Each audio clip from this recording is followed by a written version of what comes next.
Bonjour, bienvenue dans ta chaîne de mathématiques préférée. Aujourd'hui, exercice sur la fonction exponentielle. Pas un exercice classique, l'exercice, celui qui tombe quasiment tout le temps au baccalauréat. C'est un exercice dans lequel on va voir comment dériver, comment étudier les variations, on utilise du Python. Si tu as aimé la vidéo, n'oublie pas de t'abonner et de like. Sur ce, on perd pas plus de temps. Let's go!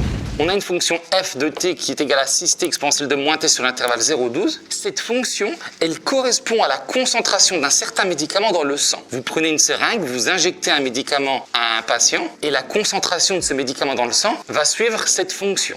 Donc déjà, avant de faire quoi que ce soit, déjà quand vous faites un exercice, il faut essayer de s'imaginer la situation. Ici, l'axe des abscisses, ça va correspondre à quoi? Au temps, donc on met t. Et c'est pour ça ici, on n'a pas écrit f de x, on écrit plutôt f de t, pour que ça soit logique par rapport à la situation. Donc le temps, et ici on va mettre quoi? F de t, qui est la concentration. Donc le temps ici, on va dire qu'il est en heures, et la concentration, on va dire qu'elle est en milligrammes par litre, ou milligrammes L-1. Imaginez-vous, quand vous faites la seringue, au départ la concentration, elle est comment? Elle vaut 0 sûrement. À l'instant 0, il n'y a pas de médicament dans le sang. Après, le médicament, au fur du temps, la concentration va augmenter. Il va y avoir une certaine augmentation, je ne sais pas comment, hein. Peut-être c'est comme ça, j'en sais rien. Et ensuite, ça va redescendre, ça va retomber comme ça. Sûrement, j'en sais rien, mais je m'imagine que c'est ça. Première question.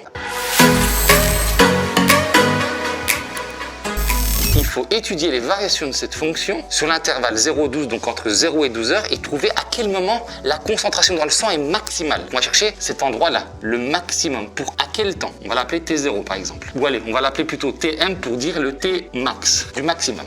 Donc ici c'est classique, hein. On a un produit. Produit, ça veut dire UV. Donc U, c'est 6t, donc sa dérivée. 6 fois t, la dérivée de t, la dérivée de x, c'est combien? C'est 1, donc 6 fois 1, ça fait 6. La dérivée d'une exponentielle, c'est trop facile. On remet l'exponentielle. On regarde juste l'exposant qui est moins t. Sa dérivée, c'est quoi? La dérivée de t, c'est 1, moins t, c'est moins 1. Donc juste moins 1, donc ça fait moins exponentielle de moins t. Pour que tout le monde puisse suivre, ça fait u'v plus uv'. Ça fait donc, si j'utilise la formule u', 6 exponentielle de moins t plus u 6t fois v' fois parenthèse moins exponentielle de moins t.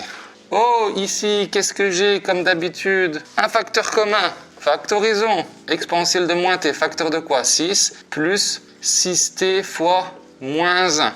Quand j'enlève ça, il reste le moins, mais moins c'est moins 1, ok?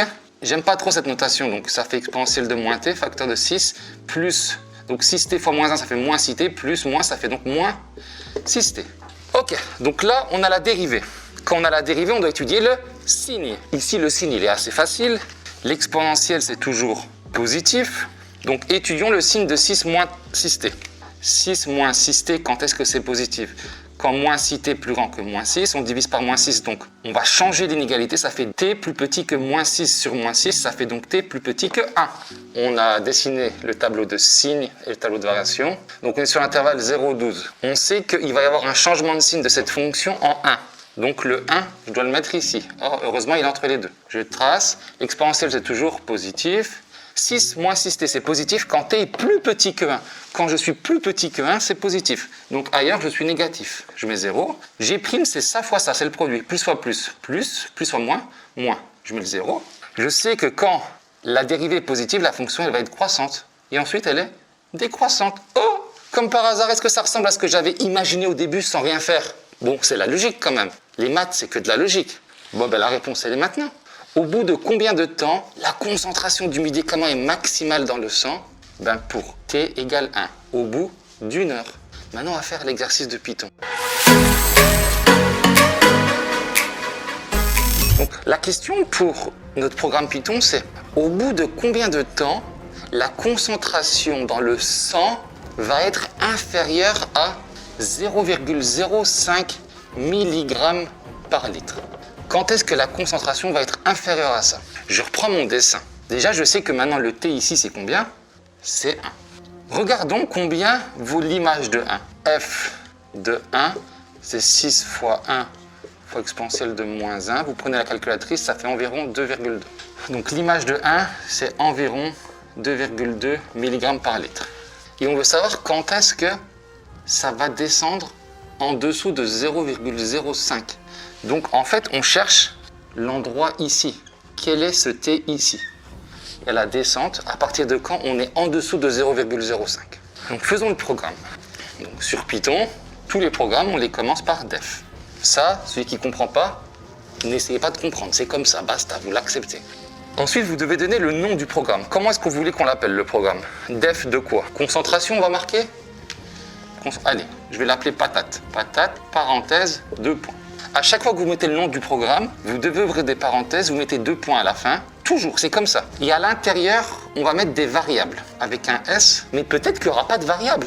Si dans un programme, il n'y a pas de variable, on met rien, on laisse vide. On met 2 points. Le fait d'avoir mis 2 points, on va se mettre à ce niveau-là maintenant. On va devoir écrire à ce niveau-là, plus à ce niveau-là. Notre point de départ, le T initial, on sait qu'on doit être dans la partie décroissante. Donc, on est déjà au bout d'1 heure. On va plutôt transformer 1 heure en minutes. C'est plus pratique. Le T initial, c'est combien?